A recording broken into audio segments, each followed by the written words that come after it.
it was so nice to see you engage in the coffee break. And I think it's the beauty and the benefit of having a physical conference so that people can gather, talk, sparkling new ideas, collaboration. So we are very happy to see that.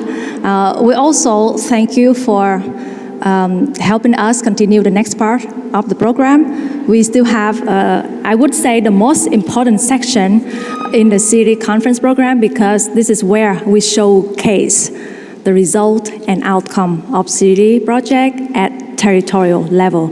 You will hear a lot of inspiring and interesting story that I heard before, and whenever I hear again, I still think there's new lens to look at it, and I hope that you will hear it soon. But before that, I want to introduce our next guest speaker, who is the EU Project Officer for SeeRRI. Before I introduce Marta Truco Calbet, she's the current EU Officer, I also want to share with you that we have 2 EU project officers in our project. The previous one is Christina Marcone. She was just so lovely, so helpful in the whole process. And Christina, I know you cannot hear me right now, but later on, if you see the video YouTube, we want to say that thank you so much, and we really miss you.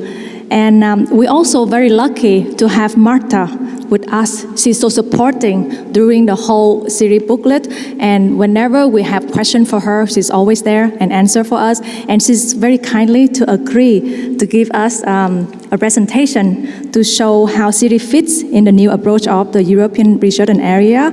So Marta Truco Calbet is the project advisor of SeeRRI at the Research Executive Agency of the European Commission. Through more than 12 years of working for the European Commission, DG Research and Innovation, Marta has developed expertise in supporting and developing research and innovation strategy at the European, regional, and institutional level. So, welcome, Marta. We are waiting for your speech. The floor is yours. Thank you, Ian. Thank you to all. Can you hear me well? It's okay? Yes, we can hear you. Yes. Okay, excellent. Well, first of all, let me tell you that it is indeed a pleasure for me to be here with you. Unfortunately, I cannot enjoy this beautiful building where you all are, but I hope that we will have future occasions that will be possible to happen. I would like also to very warmly thank the Universidad Autónoma de Barcelona for hosting this event, with whom I have worked very closely also in the past. But let me start by thanking the work that has been done by all of you, particularly in the driving seat by the Catalonia, the B30 region, Lower Austria, Nordland throughout these 3 years. Indeed, I was not there at the kickoff of this project. In fact, I joined quite late, just 4 months ago, but only with these few months accompanying you in this journey, I have seen how successful you have been with the results that you have achieved. So congratulations already for this work done. And indeed, from Cristina Marcone as well, congratulations for the successful outcomes. Now, as you know, the project was launched back in 2018 within the Horizon Europe call on science, wisdom for society. The purpose of the call was to support the development of territorial and responsible research and innovation. And the idea was to encourage societal actors to work together during the process of better aligning R&I towards the needs and expectations of society. Now, today, in 2021, we see and we realize how important this has become with the latest developments that we all have been going through. So I would like today share with you a kind of a helicopter view of where we are now in the EU in relation to our policy framework, and also how the SeeRRI project fits well into this landscape. So let me maybe just now share my presentation with you. Okay, let me see, just 1 second.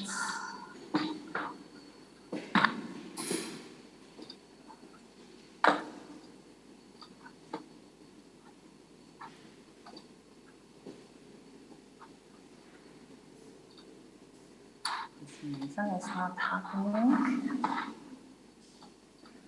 Okay, can you see that? Yes, we can see it. Okay. Yes, now the full screen, yes. Yeah? Okay, excellent. Okay, so, good. So, let me start by, starting to recall where we are nowadays. I think that you have already heard my colleague before, John Stierna, who has probably already discussed and talked about some of the things that I will be mentioning now, and also Peter Drow will be also going through somehow the same key messages, but we need to remind ourselves of the new political scenario that we are in now, which is to deliver on the social, ecological, and economic transitions that are needed for a more sustainable Europe, particularly to help us accelerate the recovery of Europe. This is why, more than ever, we need to accelerate the societal actors, the interaction of the societal actors, as you have been doing, so that by working together, we can achieve the common goals of sustainability. So this means that within the context of the European research area, for us, responsible research and innovation is a way to accelerate Europe's green and digital transformation that should facilitate new solutions. This is indeed here at the core of the recovery and the resilience mechanism. You are very much familiar with the recovery funds and how important the innovation is placed into those funds. It's also key to strengthen Europe's resilience and readiness to face future crises. So research and innovation must be able to provide us with rapid responses to society's most pressing concerns, such as the pandemic. And thirdly, we need to continue supporting Europe's competitive advantage in this global race for knowledge. So within this framework, now, what can we say? Of course, we all know, therefore, what is the importance of research and innovation. And but when we look back 20 years on, we realize that we clearly had already some successes in the context of the European research area that has helped us to build strong research and innovation systems. Some examples include, for instance, what the progress has been in relation to the research infrastructures, where we have been able to mobilize close to 20 billion euros. We have also built a strong critical mass around joint programs, pulling efforts together from different member states. We have advanced into the research careers with key instruments such as the Charter and the Code, or by pushing forward the open science. But it is indeed true that we are not there. We still see how we are still lagging behind in terms of R&D investments in research. The R&D intensity target, the Barcelona target, is still not reached, with a clear innovation divide still across member states, but also between regions. We see the urgency to deepen even more still the policy reforms.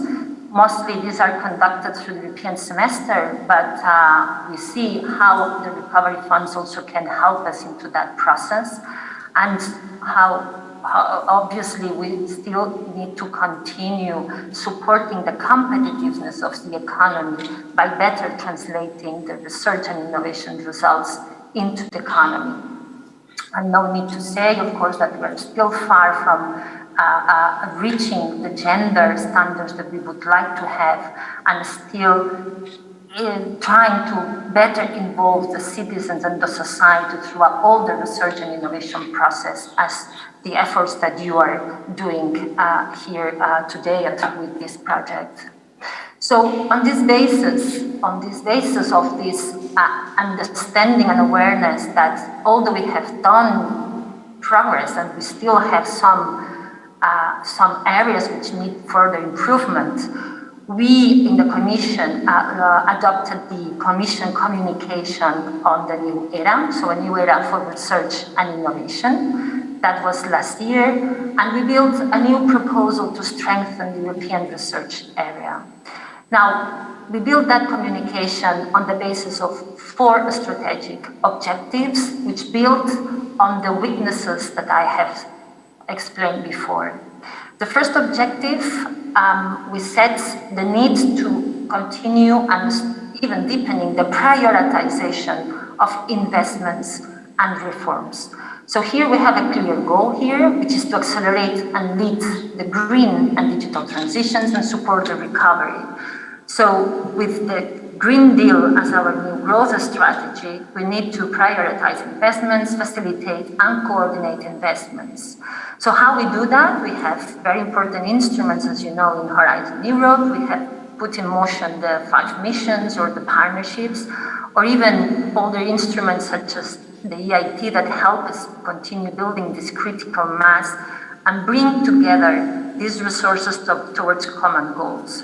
So here clearly the smarter specialization strategies will become and have already become more important than ever, as it provides us this understanding of where we should put the resources and move towards areas that can help us in, for instance, the decarbonization of industry or the sustainability, the sustainable mobility.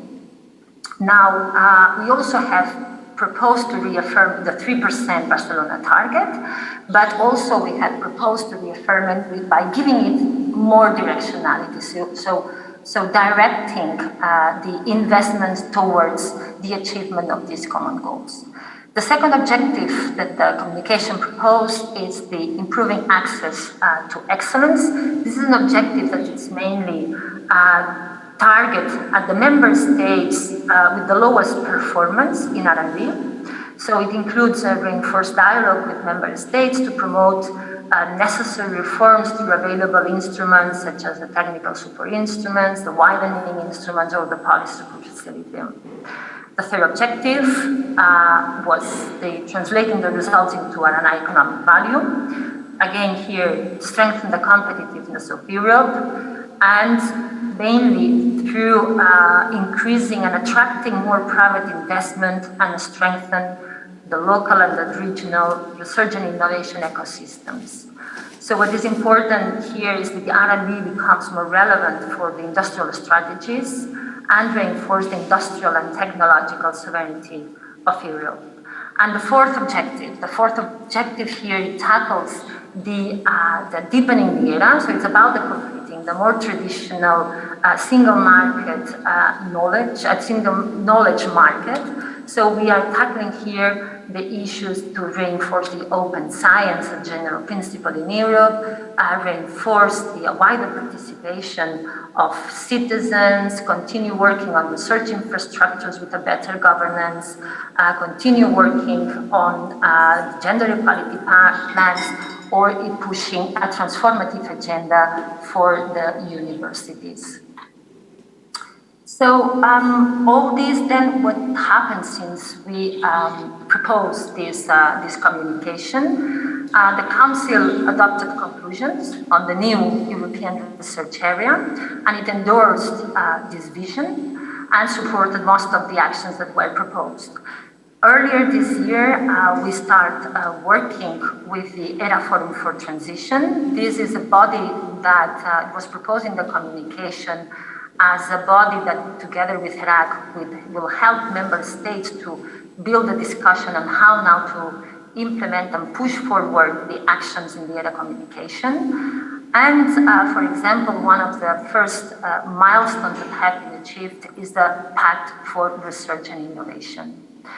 This is an important milestone that we have achieved. I must say that it's not only the outcome of member states' negotiations, but it's a process that has involved stakeholders in different workshops, and stakeholders that have involved not only the universities, higher education institutions, research institutes, but also regions who are in. So this is we have tried to make this process as open as possible. So why is important the path for R&I? Well, it's important because it sets common values and principles for research and innovation, and also priorities areas where the EU and the member states will commit to work together. So basically, as you can see, it includes many of the principles and values that, or areas where you have already been working on, like equal opportunities, free circulation of research and knowledge. But what we do with adopting this path is to give a renewed political impulse to the European research area, reaffirming the commitment from member states to these principles and values. And it helps us also to focus on what are the priority areas that we should be working on. So again, giving this sense of directionality to achieve our common goals. So the idea is that the pact is expected to be agreed at the Competitiveness Council on the 26th of November. Then what you will see also is that we have been working also here is to build stronger synergies with the European education area, and we have been doing this already for some time. The idea now is that this will lead us, hopefully very soon, to a new communication that is being drafted together with our colleagues in Directorate General for Education, but very openly with universities, with research institutes, and with other stakeholders. So this communication is expected to be adopted early 2022. The communication will cover, of course, all the missions of the higher education institutions and universities, and it will be a vision on the future higher education sector for the next decade. I have to say and strengthen here that this document is being drafted in very close collaboration with the stakeholders. It is not a document that will come from the offices from Brussels, but the consultation and the co-creation of this communication, I think that it's something that needs to be really emphasized here. So basically the communication, it will set what are the priority areas for transformation, areas that in any case will be at the choice of the universities, but we will provide a number of areas where it is being agreed that it needs further work. It will propose a set of a roadmap of actions to empower universities, but also engage with member states to support the reforms that are needed. These are the building blocks, what you can see in the slide, the building blocks where actions will be pushed forward. So we will facilitate the cooperation between universities through a framework that you can still find solutions for remaining obstacles that we have. It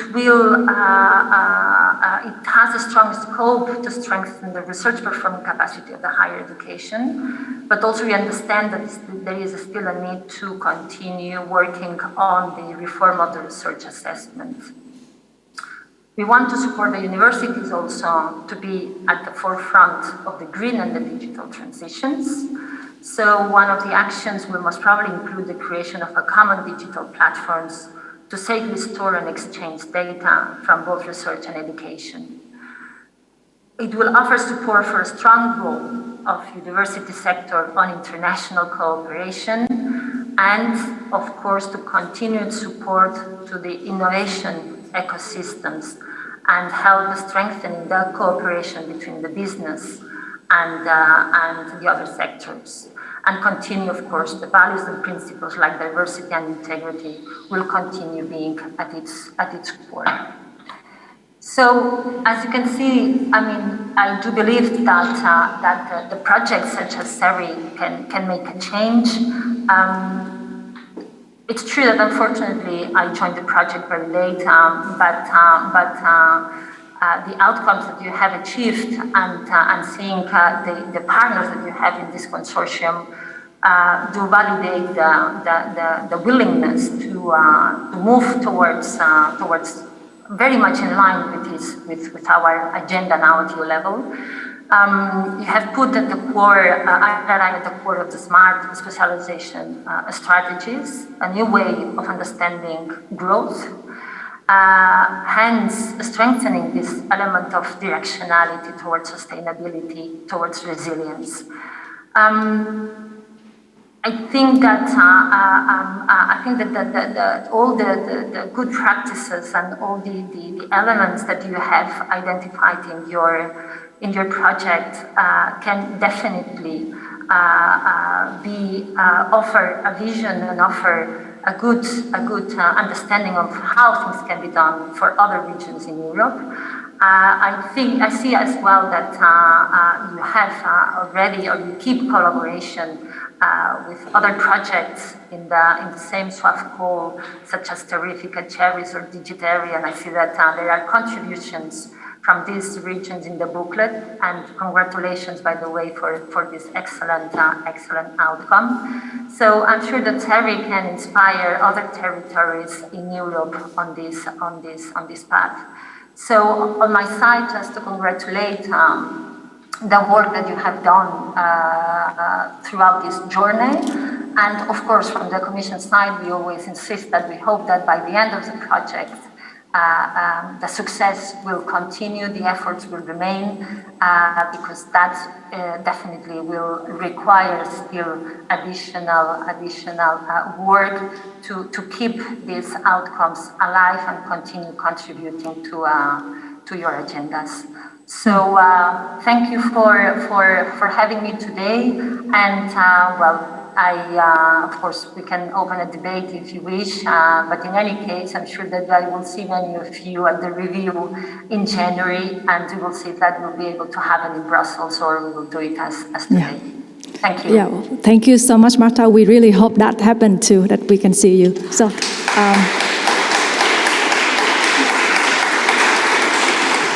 I hope that you hear a big applause from us here. And I also managed to capture the photo of you speaking, and we listening to you there, and I will share with you later. And all the presentation for the audience, we will upload the presentation online later so that you can have access to it, also the video. For Marta, we would like to have just one follow-up question with you after your presentation. You stayed today with us, right? Yeah. Yes. I think that in SeeRRI, we have done quite a lot of things to leverage the impact. For example, its territories will commit to exploit the result in the future. Each partner also have their own exploitation plan, and we involve other territories so that we can disseminate the SeeRRI process. And we create a booklet, which you actually help us a lot in the process. So I want to ask you, in your opinion, what your advice for us to best leverage the SeeRRI impact in the midterm or long-term future, based on your own experience and opinion? Thanks. Yeah, and Diane, sorry that I can hear you very badly. Let me see if I understood well the question. The question is, what would be my views on how you could disseminate further the SeeRRI's outcomes and booklet? Yeah. Is that the question? So I just give an example of how SeeRRI manage ourselves to do the best of the leveraging the impact. But we want to ask you for more advice how best we can leverage the impact of the SeeRRI outcome and the result in the future, based on your opinion. Yeah. Well, I think that, well, first of all, I think that there would be a need to still consolidate the outcomes of your project.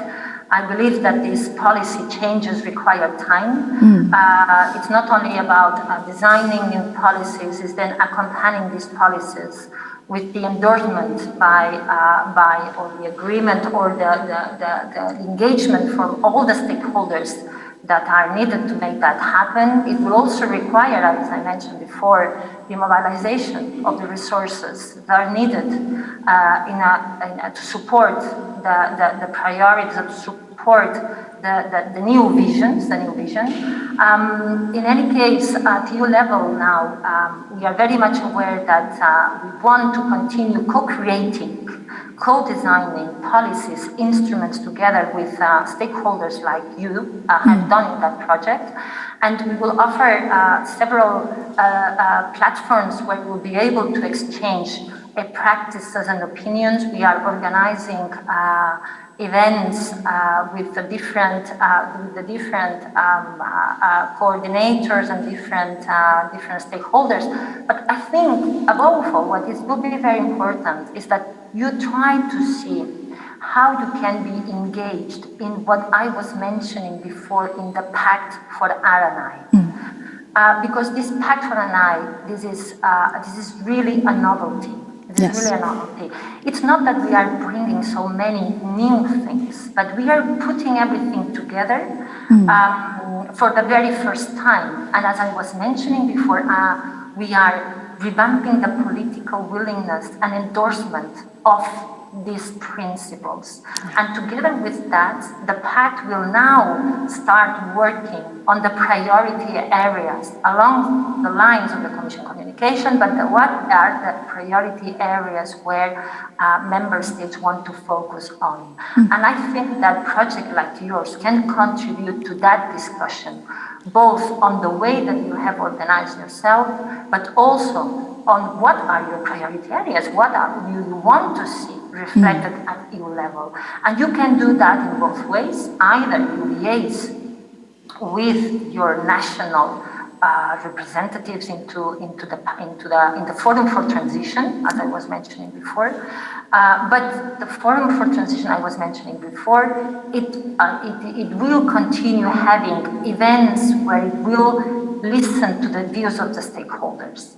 So try to see, of course we can continue this dialogue at another time in more detail, and I can also refer to the colleagues in DG R&I, but I'm sure that in there you have we will benefit from all your learnings, and I think that you will see also probably reflected your priorities at EU level. So, and try to use as much as possible the new actions that are coming in the future, like the ERA hubs or other initiatives that we will be launching soon under the new calls for the European research area. That's a great answer. Thank you so much, Marta, for your advice. And so we actually have a print-out copy of the SeeRRI booklet, and we will send it to you, the online version. And the reason we could not send it earlier, because we want to keep it for the conference, so now every participant in conference have the printed copy in the hand, and I will share with you later. It's a beautiful booklet, and I think it's a co-creation effort of everyone that we want to disseminate after the conference. So thank you again, Marta, for joining us, and I'll see you online later. I'll see you. Thanks to all of you, and good luck. Thank you for having us. Thank you. Yes. Bye.